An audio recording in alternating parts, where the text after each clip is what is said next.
നിങ്ങൾക്ക് നല്ല leadership capacity ഇല്ലെങ്കിൽ നിങ്ങളുടെ ബിസിനസ് ഒരു സ്റ്റോറിൽ, ഒരു ബ്രാഞ്ചിൽ, ഒരു യൂണിറ്റിൽ ഒതുങ്ങും. ഒരു ബിസിനസിന്റെ വളർച്ച എന്ന് പറയുന്നത് നിങ്ങളുടെ ബിസിനസ്സുകാരൻ്റെ ലീഡർഷിപ്പ് കപ്പാസിറ്റിയുടെ പരിധി വരെ മാത്രമാണ്. നിങ്ങൾക്ക് നല്ല ലീഡർഷിപ്പ് കപ്പാസിറ്റി ഇല്ലെങ്കിൽ നിങ്ങളുടെ ബിസിനസ് ഒരു സ്റ്റോറിൽ, ഒരു ബ്രാഞ്ചിൽ, ഒരു യൂണിറ്റിൽ ഒതുങ്ങും. നിങ്ങൾ നോക്കൂ, 20-30 വർഷമായിട്ട് ഒരേ റെസ്റ്റോറൻറ്റ് നടത്തുന്ന, ഒരേ സൂപ്പർ മാർക്കറ്റ് നടത്തുന്ന, ഒരേ യൂണിറ്റ് നടത്തുന്ന കുറേ ആളുകളുണ്ട്. അവർ തന്നെയാണ് രാവിലെ പോകുന്നത്, അവർ കൃത്യമായിട്ട് മോണിറ്റർ ചെയ്യുന്നുണ്ട്, ടീമിന് അവർ നിർദ്ദേശം കൊടുക്കുന്നു, വൈകുന്നേരം അവർ കൂട്ടി വരുന്നു. ആ കച്ചവടം നന്നായിട്ട് നടക്കുന്നുണ്ട്, ആ ബിസിനസ് 30 വർഷമായിട്ട് സക്സസ്ഫുള്ളായി നടക്കുന്നുണ്ട്.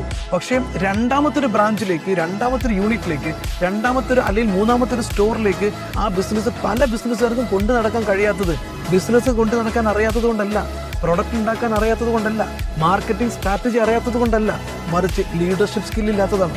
ഇതേ റിസൾട്ട് ഉണ്ടാക്കുന്ന രീതിയിൽ മറ്റ് യൂണിറ്റിലും മറ്റ് ബ്രാഞ്ചിലും ടീമിനെ ബിൽഡ് ചെയ്ത് അവരെ കൊണ്ട് ആ പണി എടുപ്പിക്കാനുള്ള കഴിവില്ലായ്മയാണ് ആ ബിസിനസ്സിന്റെ പരിമിതി എന്ന് പറയുന്നത്. അതുകൊണ്ട് തന്നെ നമ്മുടെ ബിസിനസ്സിന്റെ വളർച്ചയുടെ പരിധി എപ്പോഴും നമ്മുടെ ലീഡർഷിപ്പ് കപ്പാസിറ്റിയുടെ പരിധി വരെ മാത്രമാണ്.